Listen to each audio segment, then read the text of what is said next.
Good afternoon, everyone. You are very welcome to the launch of the Queen's University Belfast Civil Engineering Apprenticeship.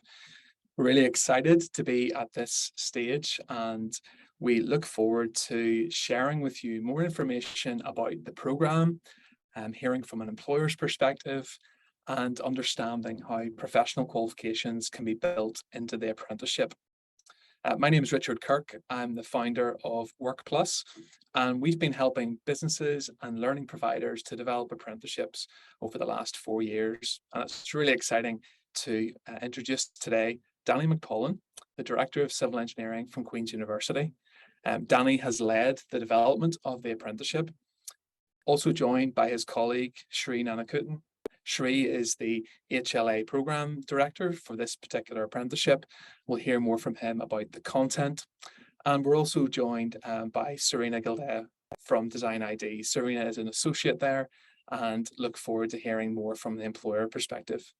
And lastly, but not least, Jen Hopkins. Jen is the Membership Development Officer for ICE and is going to say more about how professional qualifications can fit into this apprenticeship to add value to the work and learning that apprentices will gain. So Danny, maybe I'll come to you first of all, and just to give a brief intro into the programme. Thank you. Okay, Richard, thanks very much for that introduction. My name's Danny McCullen. I'm the Director of Civil Engineering at Queen's University Belfast, and I'm really excited to be launching this new programme. It's the HLA in Civil Engineering. It's a new venture for us. It's a new model of working and delivering education. And I've developed it with my colleagues, Sridhar Nanyukutan and Tony Martin. And it's a really exciting new opportunity that's a priority for the university. We recognise that there's a massive engineering skills gap in Northern Ireland. We see it as a role for us to support the 10x economy, and it's very much part of the university strategy 2030. So it's an exciting opportunity for the university to support business. Great, thanks. Sri, is there anything you want to say at this stage as we introduce the programme? We will be going through the details of the programme a bit later, so I'll reserve some of it there. But the development of the programme, we have taken into account a few things. Flexibility was one of the core theme that we were looking at, affording flexibility to the apprentices so that they can be anywhere and take part in the programme and not miss out anything. But at the same time, we wanted them to have a cohort feeling, and also integration with our regular students as well. So we've taken all of that into the development, and you will see the programme a bit later. It was quite a good exercise to get everybody together, all the employers together as well, to develop the programme. So I'm delighted to be leading that delivery for the next 6 years. So yeah, we'll chat later, detail. Thanks, Sri. That's great. Danny, maybe come back to you. You mentioned the 10x economy. That might not be something that folks are familiar with. You mentioned employer engagement. Can you say a bit more about why this programme has come to fruition? Okay, well, there's many reasons for it, and it's hard to identify a single point of starting, other than that there are simply not enough civil engineers around. There are not enough graduates coming out of the traditional route of university. And we have been listening to employers for quite a number of years in terms of the difficulty and the challenges they're facing around recruitment. So I know Serena will speak perhaps a little bit about that later. But from the university's perspective, we have our long-term strategic plan. And within that, we want to build a more prosperous Northern Ireland, a more prosperous future, and we want to support that business growth. And it's about making that economy more successful in the future. And our role as a university is providing the skills to enable that to happen. Now, one of the mechanisms or pillars of providing those skills has been identified as the provision of HLAs. So I know the university has recently engaged in taking on their own apprentices to support our business. But from a civil engineering perspective, we see this an opportunity to really look at as well widening participation, to broaden the appeal of what we do beyond the traditional school leavers, people going out with their A levels or going from the higher educational colleges. We want to be able to provide opportunities for people, I'll not say young people, but for all people to be able to go into this really exciting career and to be able to support industry. So widening participation is a huge part of that.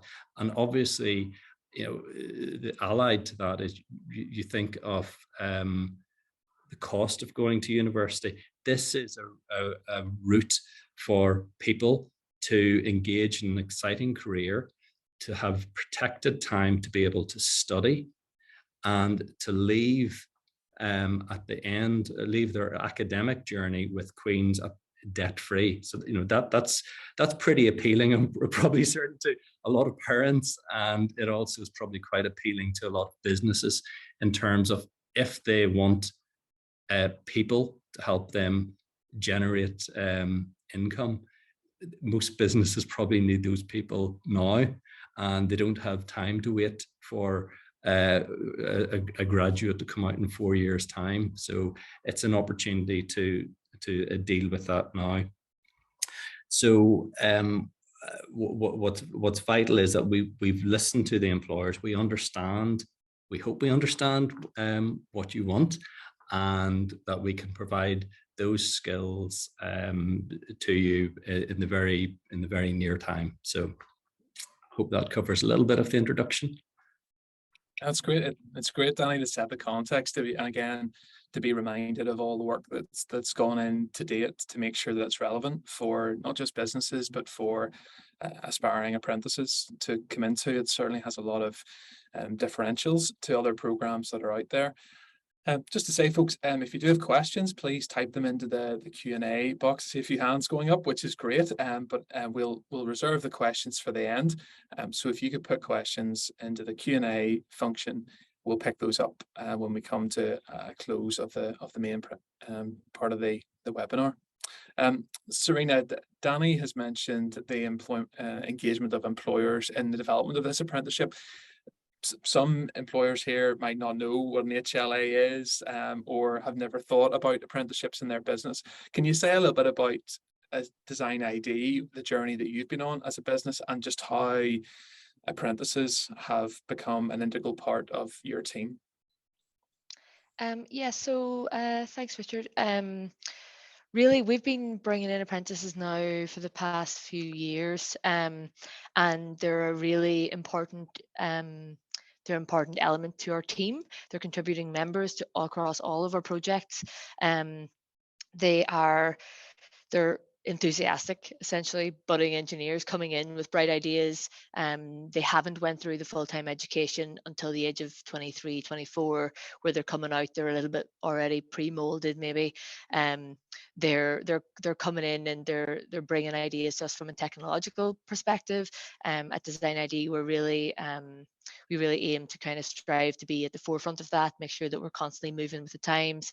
And I mean, one of our apprentices came in nearly a year and a half ago, his start was, and within a month was showing us like how he could, use scripting, and we were just blown away. We were like, oh, this is amazing. Let's bring him into an R&D team. Let's develop something here. And that's really, that's great for the development of our company. As well as obviously we're giving them the opportunity to learn and use their engineering skills in a way that they want to, and that's really important. And for us, it's good it keeps all of us on our toes as well, I suppose. We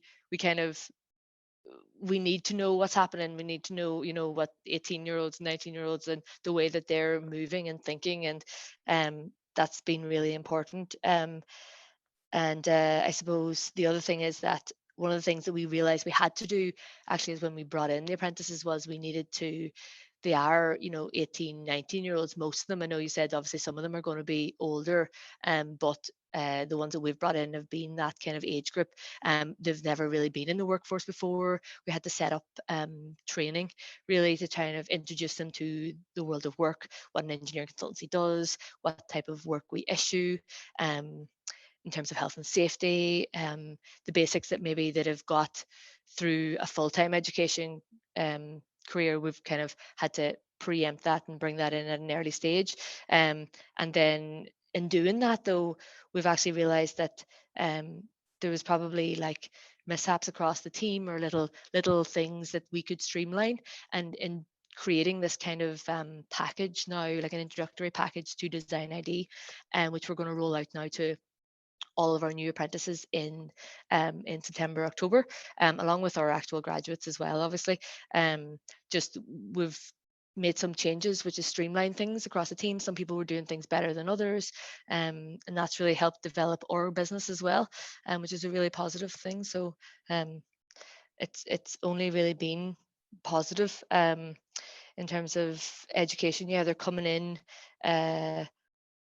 with new ideas, and I suppose that's really been driving us and their enthusiasm as well, I suppose, for engineering at that early kind of age, which is really important. Serena, it's great. It's so refreshing to hear that it's working out, but it's also working out for you as a business, that you're having new ideas come from the unexpected places. But actually, as you say, your next batch, you're expecting that the next batch will bring more ideas as well. So great to hear that. Sri, I'll maybe hand over to you at this stage just to talk us through the detail of the program and Sure. how that's actually going to work out. A couple of slides, I think, you want to share with us as well. Yes, so. Very good. Thank you, Richard.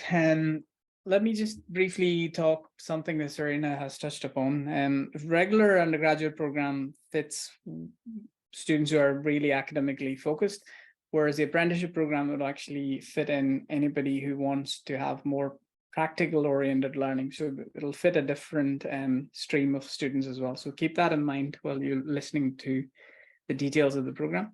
Mm-hmm. So our regular program is 3 years at the course, and they do 6 modules a year. That's a normal full-time program. So we have extended it over to 6 years so that every year apprentices will do 3 modules at a time. So we'll see what they're going to do in year 1. So you guys are employers, you're aware of the key needs of a graduate in the end. So the first year is surveying, construction materials, knowing how to design using all of that.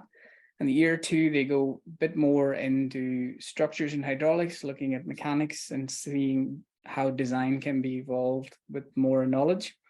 And they also learn how to work on site and characterize the environment around them. So in year 3, they're going to go a bit more deeper and learn geotechnics, the soil mechanics, and then also do a design 2. What's unique to the HLA program is we brought in a new module based on the industrial feedback. It is on modern methods of construction and digital technologies, and that doesn't exist anywhere. That doesn't exist as a program. So we just developed it solely for the purpose of the HLA. Then we go to year 4. There's more structures and hydraulics. You see the themes building. So the structures is in year 2, and the structures in year 4 as well as in year 5. And then more broader management related modules will be coming in because they would have had 4 years of experience by then, and they would be involved in projects that Serena has mentioned before. So they need to have those kind of skill set. Year 5 and year 6. So in year 5, we decided to bring in 2 extra modules that again doesn't exist as such in the undergraduate program. One is solely on managing existing structures or managing large infrastructure. Geotechnics is another core subject that's coming in as a theme from year 3. You would have seen Geotechnics 2, now Geotechnics 3. Durability of structures is also a new module, again solely designed for the HLA to drive more management related subjects in. Year 6, they'll be doing structures 3, which you've seen as a structures as a theme in year 2 and year 4, and now in year 6. and they'll do a long industrial project. Now, this is a project that they will work in their industrial context with their industrial colleagues, jointly supervised by academics, us here, as well as the industrial members. So that's roughly the layout of the program. And how do we deliver that over a typical semester? And we had quite a bit of thinking in going into developing this. And remember the flexibility that I mentioned at the beginning, and that's at the core of all of this. So weeks 1 and 2 of a typical semester, we're assigning all the learning materials will be available a week in advance as pre-recorded videos of learning material. They can go through that in their own time, but in a typical day, we were assigning Fridays for the first year.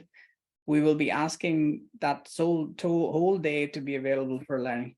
So there'll be dedicated sessions for tutorials to underpin the knowledge that they would have learned from that. So that's what will happen in weeks 1 and 2, and that happens remotely. Week 3 is when the apprentices will be here with us the whole week, and we have full set of programs for them: laboratories, tutorials, trainings, networking, personal tutor meetings, just to get their professional and personal affairs all looked at and to support them where they need it. And then week 4 to 7, we go back to the remote learning.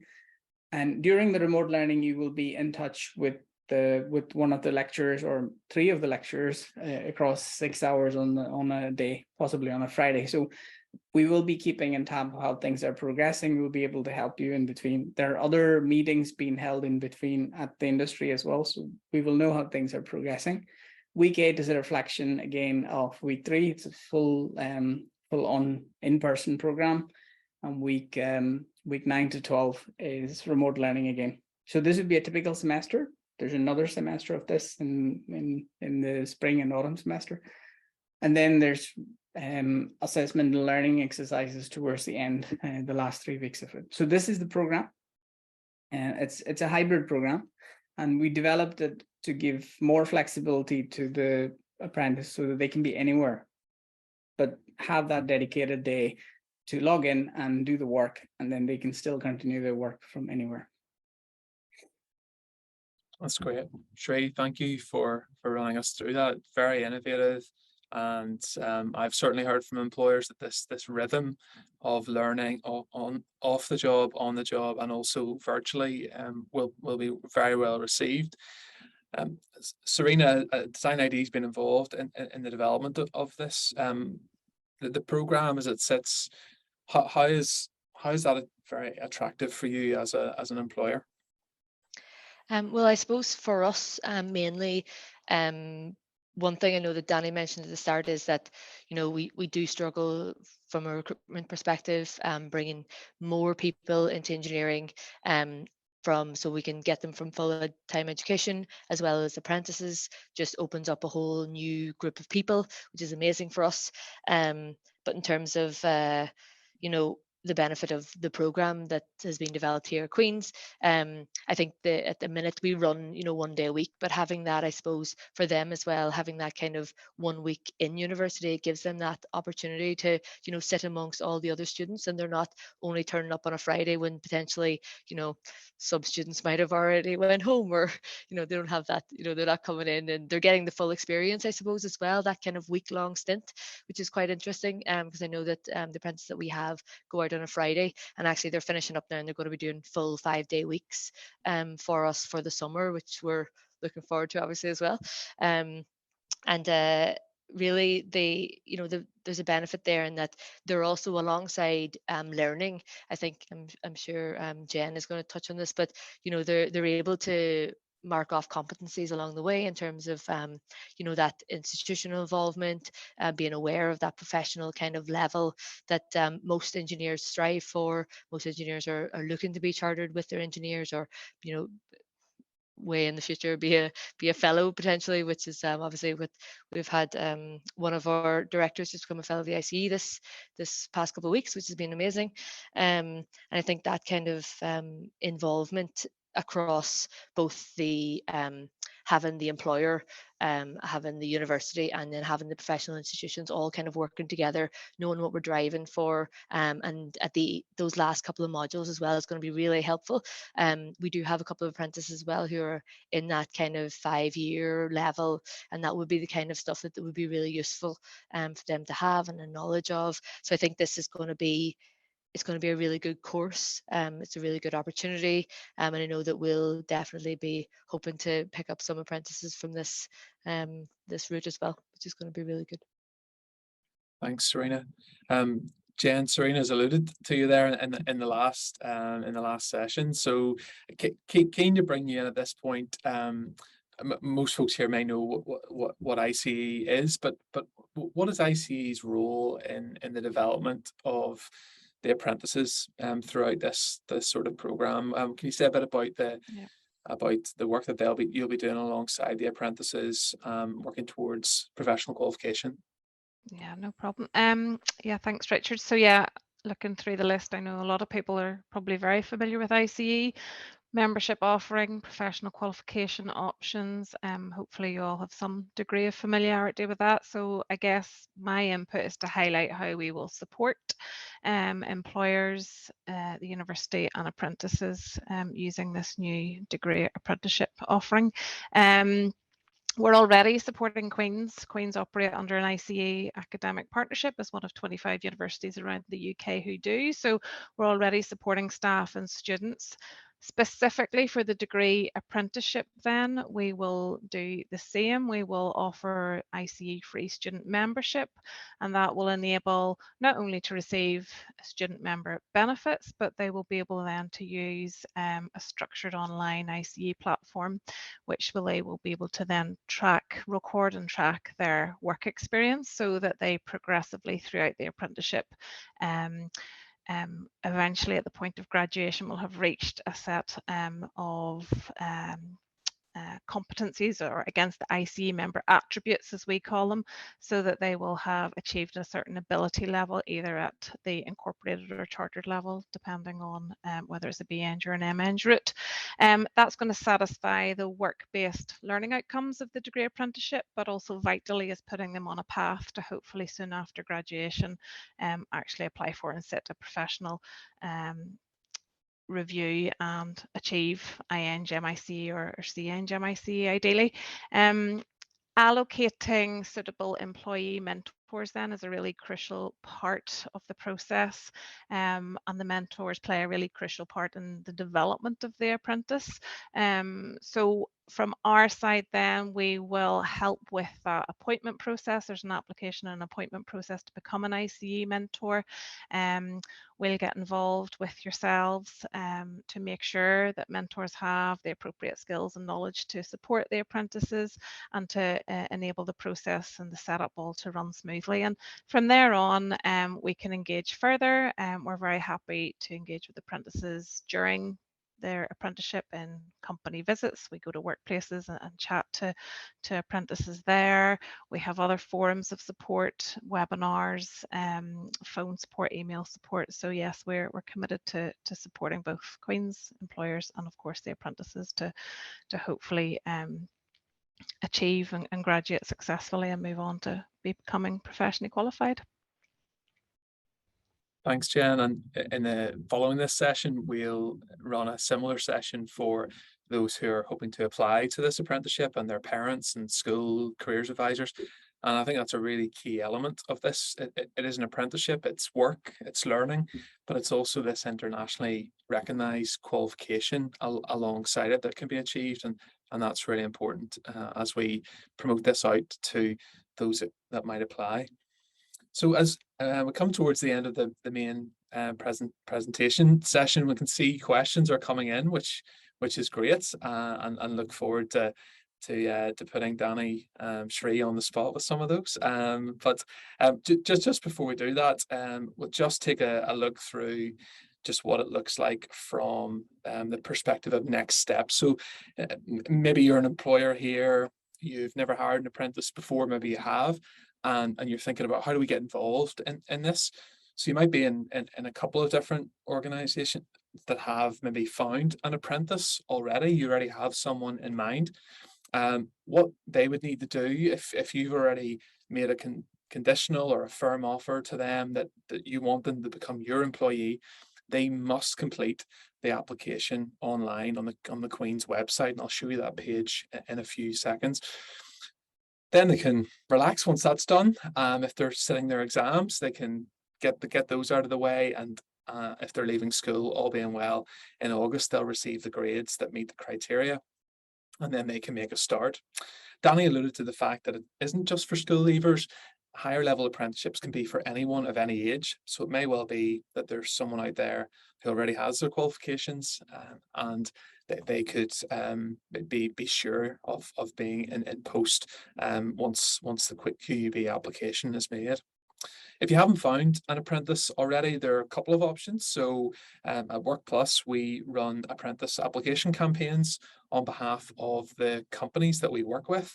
And we're going to run another one of those in June based on the demand from employers like yourselves. So if you haven't been involved with Work Plus just yet, we are planning to run a June recruitment campaign if there's demand. So we'd love to hear from you if that's something that you'd like to be involved in. There are a number of employers on this call that have been with Work Plus already, and we found them apprentices earlier in the year, which is great.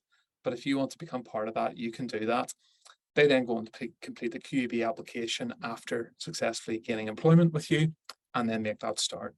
It might be that you want to manage that process yourself, and you can recruit an apprentice into your organization, and that can be self-managed if you're not wanting to be part of that collaborative campaign next month.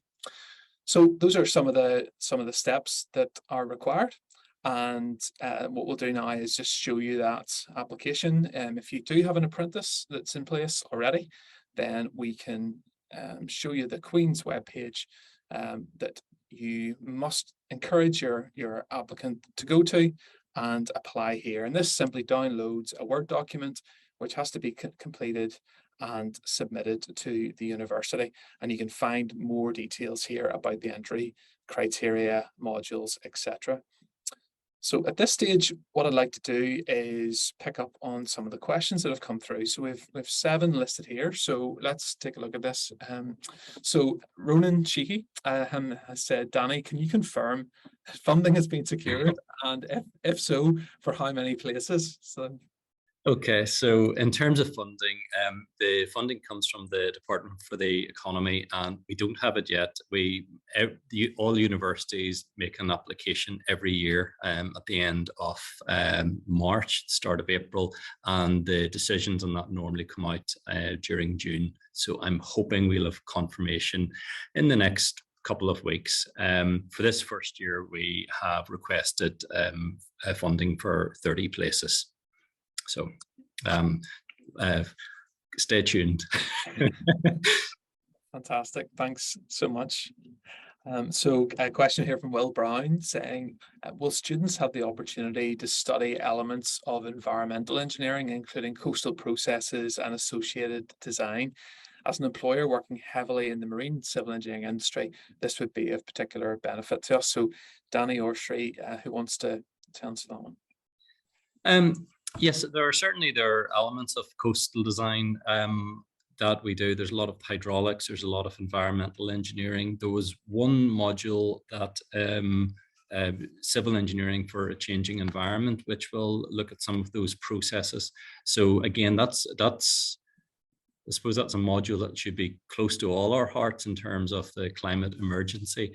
So we also will have the opportunity to look at certain hydraulic designs and hydraulic work in some of our design modules where they are a little bit more flexible, and we have an opportunity to respond to what both apprentices and employers would want. So yes, there certainly will be. And Danny, would it be right in saying as well that whilst this is the program as it stands today, as more employers become involved, I'm not suggesting that it's going to change next year, but as more employers get involved, the program may have the possibility to shape as there's more demand for different modules? Yes, we're starting small. And in terms of the program and the content that has been developed that Srijit has presented, that is largely designed around providing a program which can be accredited by the JBM. So that's number one for us. In terms of being able to run a good quality program, we really want to deliver something to our strengths and to our skills. We're really excited about this, and we think this is the future. And as we grow our numbers, we're going to have additional resources going in there, and we'd really have ambitions to be able to do more exciting things, to have some options in the future. But certain, and also as part of our QA process that we have in place, obviously each year there's going to be reflective pieces as we go through the program, and already before we've begun, we're getting employers wanting to look and engage with us and try and shape that program, in some ways, like the questions that are coming through already. But I think we need to run through our first year first before we make changes. Yeah, I'll reinforce Danny's statement there as well, Richard.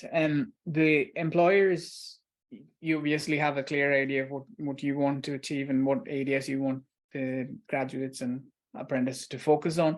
We would really welcome the representatives of the employers to come in and contribute to the program. For example, design modules, we definitely can accommodate new projects coming in from the industry, and that can be kind of given to a cohort of apprentices. So we're not completely fixed onto anything.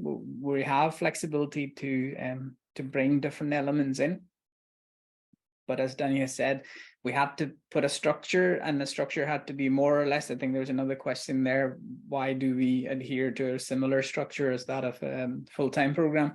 That's because the full-time program has been running for a long time, and it's an already evolved, established course. And we've mirrored that as much as we can, about more than 70%, so that we will be able to use that as the point of getting the accreditation for the HLA program as well.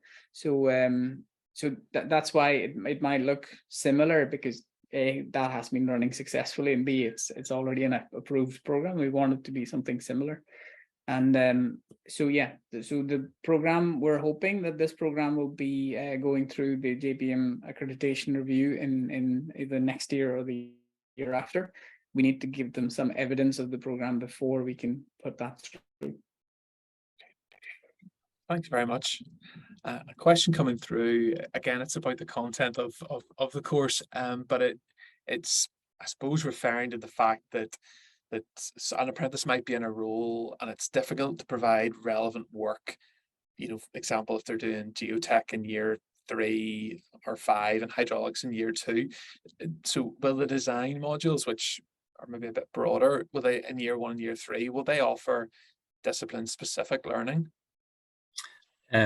Yes, again, that's the beauty about those design modules. They have flexibility. So we can try and tailor what the students do to the needs and the requirements of the employer, and hopefully it'll be able to supplement maybe bits of what they're missing in the work-based learning. There was also one thing that we maybe didn't cover terribly clearly, was the industrial project in the final year. That is essentially a blank card where we have an opportunity for the apprentice to work with the employer and to also make use of the university's research facilities, and to be able to have a learning experience which is exactly what the employer requires. So that's quite an exciting opportunity. Great, thank you. Question from Orla Bell. Orla, thanks for this. So what will the apprentices end up with after year 6? Will it be a BA Eng Honours? And is there an option for them to go on to do their masters? Jen, you referred to the fact that if they do, they could go on to chartership, having done IEng. But Danny, do you want to say a little bit about the destination point? Yeah, sure. Currently, what they will come out with is BA Eng Honours, and if they do their professional development as they go along. They will be graduating and hopefully very shortly after graduation become incorporated. To get that next level of chartered engineer, they would need a master's level program. So we didn't want to propose an 8-year program at the outset. We thought that's quite a long journey. And again, working with the feedback from the employers that we've gained over the last number of years, the request was have a shorter program. And I know that there's another question on that. However, those employers who do want to have an apprentice moving towards CEng status, we absolutely do have routes and availability currently, to such as the MSc program in construction and project management, which is also available in HLA format. So there is that route there for people to become chartered. Great, great. Am I right in saying there's BIM project management as well, Danny? Sorry, I missed that one, Richard. Both of those are currently accredited by JBM because they've been running for 1 year long. Great. And again, that's a similar format. That could be an existing member of the team at the minute doing that MSc, and the fees are paid for by the government. Isn't that right? Yeah, it pretty much. It's difficult to see a downside to this, other than that you're an employer is releasing an employee. But yeah, it's pretty much paid for. Again, it is, you will have an apprentice coming out at the end of the HLA with a master's level and being able to work towards CEng. Yeah. Okay, brilliant. A question here about accelerated learning, but again, we've talked about that already. It's not really a possibility at this stage. It is a fixed 6-year program as it stands. I would maybe just comment on that. We're entering year 1 currently, so we don't have a year 2 of the program. However, as the program ramps up, we would anticipate allowing the recognition of prior learning to enable an apprentice to enter into year 2 or potentially even year 3, depending what knowledge they already have. So that's definitely something that's on the agenda for the future. Yeah, great. And then just a final question here on delivery style. So with the remote learning being, is it pre-recorded, and how are you going to manage engagement with the apprentices and that even that communication with employers as well, so that they have a sense of how well things are going? Okay, we've put a lot of thought into that. So the first thing is it's an interactive program. It is not pre-recorded. The lectures are pre-recorded because we have to reflect on the best experience we've had through COVID and how we can enhance learning. So every Friday when an apprentice turns up, they will be with a member of staff interacting live. They will be with their apprentice colleagues and cohort every Friday. So there'll be an opportunity for knowledge sharing, and they will additionally have those pre-recorded materials. So it'll be like, in the days of old, when we sat in a lecture room, there wasn't an opportunity to pause the lecture and to ask them to repeat the last 2 minutes. So they will have that, as well as those the live classes every Friday, and then the block teaching. In terms of managing the whole process, we have an induction week where we will have employers in learning and understanding the expectations of the program. We will have personal training plans developed for each apprentice, and we'll be meeting with the apprentice and the employer during the semester as well. So there's lots of contact points there. And again, I can't stress enough, the approach we've developed, it's been developed because we've listened to the employers, and it's offering that flexibility. So if there's an employer with an apprentice on a remote site, that they're not spending a day traveling back to Belfast and traveling out again on a Sunday night. It's to try and maximize that time for both the employer and for the apprentice, so that they both get more out of it. Yeah, great. And just to add on that, we've spoken to hundreds of apprentices over the last few years, and they do need a break from their learning as well. I think an accelerated program where they're studying over the summer and during holidays, it can be incredibly intense. And we know that civil engineering has to be this long because there are so many modules to cover, and it's not like some other degrees. So it's important that that balance is struck between the well-being of the apprentice, of the lecturers, but also the business needs as well. And it feels like this is the right structure at this present moment in time. So we've reached 20 to 5. We've recorded today's session, so you should be able to catch up on that. We'll post it on our YouTube channel in the coming days. Really, all that remains for me to do is to thank you all for attending. It's been great to have such a good turnout for this launch event. To thank Danny and Sri from Queen's for all the work that's gone into getting us to this point, for all the employers, including Design ID, that have been part of shaping it, and to Jen for reminding us of the importance of the IC network and professional qualifications. We're really excited that this is now launched, and it's now the time for employers to catch the vision for apprenticeships, and really excited to see the future that lies ahead for these apprentices. I would encourage you to complete the survey once you come out of this. It will give us a sense of the demand for working together around a common recruitment campaign in June, and that will help to fill the course. So please do answer those questions, and there'll also be a follow-up email as well with the recording, and should you wish to view that. If any of you are parents as well, we'd obviously encourage you to share the word with your sons and daughters, and also your friends as well, that this program is now available and you can register your interest in it. And all being well, there will be a campaign in June for folks to apply to. So thanks again for your time, and have a good evening once you get finished up.